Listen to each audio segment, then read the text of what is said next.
প্রত্যাশা আমাদের করতে হবে। বন্ধুগণ, আজকে অনেক কথা বলার জন্য যেহেতু সময় নেই, আমি আমার সময়টুকু আমাদের প্রধান অতিথিকে উপহার দিয়ে আপনাদের, বিশেষ করে মহানগর কেন্দ্রের সকল নেতৃবৃন্দ যারা কষ্ট করে নেতৃবৃন্দ এসেছেন, মিছিল নিয়ে এসেছেন, ছাত্র দলের যারা মিছিল নিয়ে এসেছেন, যুব দলের যারা মিছিল নিয়ে এসেছেন, স্বেচ্ছাসেবক দলের যারা মিছিল নিয়ে এসেছেন, মহিলা দলের যারা মিছিল নিয়ে এসেছেন, আমাদের মহিলা দলের এখানে নেত্রী আছেন। আমি দুঃখিত, উনি কেন্দ্রীয় নেত্রী হওয়া সত্ত্বেও আমরা ওনাকে মসজিদে দিতে না পারার কারণে, কিন্তু আমরা ভবিষ্যতে ওনাকে বক্তব্য দেব। এবং আমি আর বক্তব্য না দাঁড়িয়ে আবারও সকলকে ধন্যবাদ জানিয়ে এবং আগামী দিনে আমাদের মহানগর বিএনপির যে মামলা দিয়েছে, হামলা করেছে, নির্যাতন করেছে, ইলিয়াস আলীর মতো লোককে খুন করেছে, আজকে পর্যন্ত আমরা ওনাকে পাওয়া যায় নাই। বিএনপির জাতীয় স্থায়ী কমিটির সদস্য সালাউদ্দিন আহমেদ আয়নাঘরে বন্দি করে রেখেছে। উনি কদিন আগে বলেছে আয়নাঘরে শুধু বন্দি করে রাখা হয় নাই, বাংলাদেশের ওপারে ভারতে শিলংয়ে সেখানে ওখানে তাকে ফেলে দেওয়া হয়েছে এই সালাউদ্দিন সাহেবকে। আমাদের স্থায়ী কমিটির সদস্য, উনি একজন সাবেক মন্ত্রী।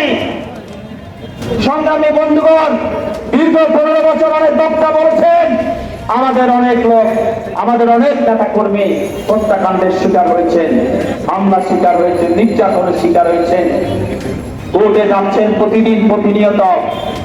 আজকে তারা করতে হবে, এটা বাংলাদেশের জনগণের দাবি। কি কথা ঠিক তো? শেখ হাসিনা কি বিচার হওয়া উচিত? শেখ হাসিনার বিচার হওয়া উচিত একমাত্র ফাঁসি। কি কথা ঠিক তো? স্লোগান দেন, ফাঁসি চাই, ফাঁসি চাই, শেখ হাসিনার ফাঁসি চাই। এই খুনি হাসিনা যে কথাই বলেছে, খুনি হাসিনা, এই বেদিরাত হাসিনা গত 15 বছরে আমাদের দেশ নেত্রী বেগম খালেদা জিয়া পরকীয়া করত চায়নার সঙ্গে। আমার চায়না চীনেরা যে মহিলা পরকীয়া করে তাকে আজকে আমরা যেভাবে সরকারের পতন দেখেছি, এটা হলো তার পরকীয়ার খরচের দোষে। 2 নম্বরগিরি করার কারণে আজকে তার এই ধরনের পতন।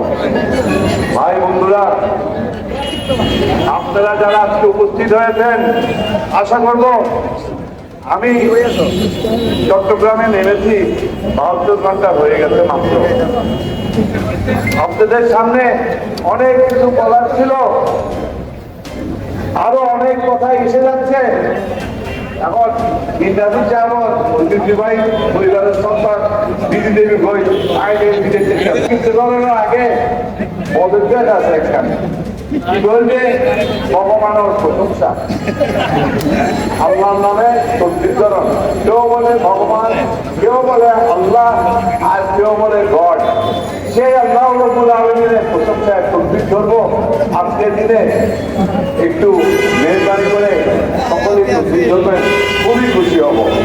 নারায়ে তাকবীর, নারায়ে তাকবীর, নারায়ে তাকবীর।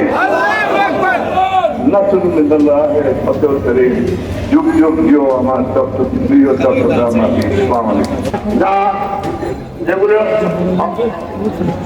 যেগুলি আইন সংস্কার করা দরকার, সেগুলো আমরা সংস্কার করে নেওয়ার মধ্যে দুর্বৃত্তদের হাত থেকে আমাদের জনগণকে, আমাদের কর্মীদেরকে রক্ষা করার জন্য আয়নাঘরের মূলোৎপাদন বিগত সরকার আমলে গুম হওয়া সবাইকে পরিবারের কাছে ফেরত দিতে হবে। যারা রাজনীতি প্রশাসন ভালো বুঝেন তাদের সরকারে রাখুন। প্রত্যেক জাতীয় নির্বাচন তৎকালীন সরকারের অধীনে করার জন্য বিধান রাখবেন। ছাত্র নেতা নাহিদের নাম ইতিহাসের কথায় সম্মান করে লিখে থাকবে। এই ছাত্ররা আজকে আন্দোলন করে আজকে আপনাদের আমাদের কাছ থেকে একটা বিশাল বোঝা। শেখ হাসিনা আপনার যখন সব পালিয়ে যায়, কেউ নাই সেই প্রধান, সবগুলো তার কথায় চলবে। আল্লাহ তোমাকে তোমার কথা বলার আমি সুযোগ দেবো না, তাকে সেই জন্য সেভাবে বিদায় দিতে হয়েছে। আমরা বলবো আমাদের দলে আমরা অত্যন্ত কঠোর শৃঙ্খলাবোধ এবং আইনানুগ ব্যবস্থার জন্য ব্যবস্থা করতেছে। সেটা হচ্ছে কি, আমাদের দলের নেতা নির্বাচনে বিশেষ না করে ছাত্র দল যারা করেছে, ছাত্র দল থেকে আমরা নেতৃত্ব নেব, এটা আমরা এটা ঠিক করতে হবে। আর না হলে আপনার নেতারা কেন প্রাণ দেবে, কেন জান দেবে। আমি আমার এই কথাগুলো বদলে করবেন,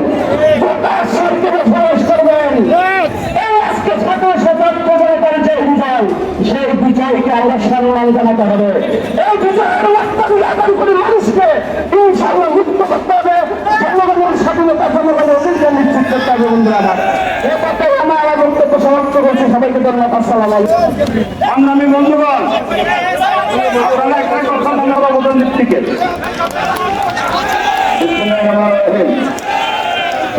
আজকের এই বিশাল সমাবেশের সম্মানিত সভাপতি